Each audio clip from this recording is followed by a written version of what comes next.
Merhaba arkadaşlar. Biliyorsunuz dün akşam asgari ücret belirlendi. 22.104 TL oldu. Yani hepimize hayırlı olsun. %30 oranına denk geldi. Aslında hani kimsenin yüzünü güldürmedi diyebiliriz. İşveren kısmının belki yüzünü güldürmüştür ama hani işçi kısmının, emekçi kısmının yüzünü güldürmediğini söyleyebiliriz. Çünkü enflasyon biliyorsunuz resmi enflasyon bile %47, hadi Aralık'la birlikte bir düşüş olursa %45'te yılı kapattığını varsayalım. %45 enflasyon varken %30 zam oldu. Baktığımızda zaten yeniden değerlendirme oranı, yani bütün vergiler %45 oranında zamlanacak. İşte enflasyon %45. Kiraların açıklanan, işte son açıklanana göre konuşuyorum, %60 kira zamı oluyor. Ancak zamlara, maaş zamına geldiğimizde ne yazık ki %30'da kalındığını görüyoruz. Burada da ciddi bir düşüş olduğunu görüyoruz. Hani bugüne kadar hep enflasyon oranı üzerinden zam yapılırken bu yıl işte gelecek sene tahmini enflasyon üzerinden bir zam yapıldı.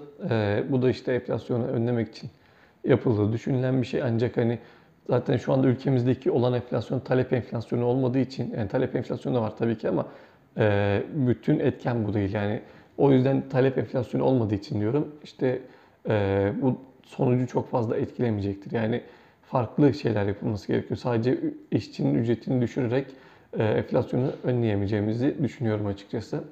Ama işte yapılanın sebebi bu. Enflasyonu düşürmek için %30'da kalındı.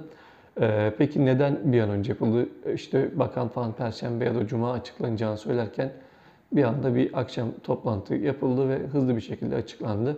Bunun sebebini de Perşembe günü olacak olan faiz kararından önce belirlenmesi gerektiğini düşündüklerini düşünüyorum. Biliyorsunuz Perşembe günü faiz kararı var. Muhtemelen bir faiz indirimi gelecek. Ben hani ilk faiz indirimi için belki ocağa kalınacağını düşünüyordum ama apar topar işte zam oranının belli olmasından sonra Perşembe günü, yani yarın bir faiz indirimin geleceğini düşünüyorum. Bunda neden bu şekilde yapıldığını açıklayayım. İşte önce düşük bir asgari ücret belirlendi ki faiz kararının düşmesiyle taleplerin artışını kısıtlamak istediler. Normalde faizin düşmesiyle işte evdir, arabadır vesaire piyasaya bir talep artacak. Para girişi artacak. Bu da enflasyona sebep olacak gibi bir düşünce vardı. Ancak şu anda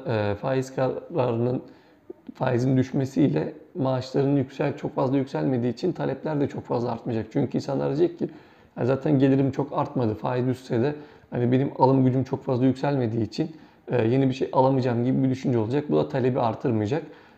Bu da işte faizin düşmeden maaşların kısmi artışıyla talebi engellemiş oldular. Bu şekilde de rahatlıkla faiz indirimi yapılacak diye düşünüyorum.